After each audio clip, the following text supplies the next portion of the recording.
আসসালামু আলাইকুম। আজ আমি মাংসটা ধোয়া দেখাবো আপনাদের। অনেক পরিষ্কার করে ধুচ্ছি, এটা দেখেন। এখানে আমি ধুয়ে রাখছি, অনেক সুন্দর করে ধোয়া হয়েছে মাংসটা। এখানে আলু আছে, আলুগুলো আমি অনেক পরিষ্কার করে এখন ধোবো।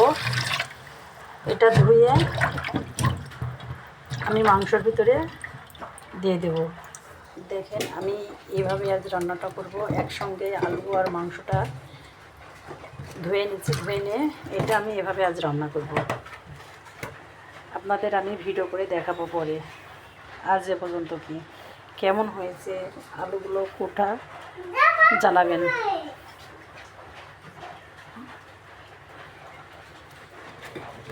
এটা এইভাবেই একসঙ্গে রান্না করা হবে, মানে একইভাবে এক জায়গায় দিয়ে কষানো হবে।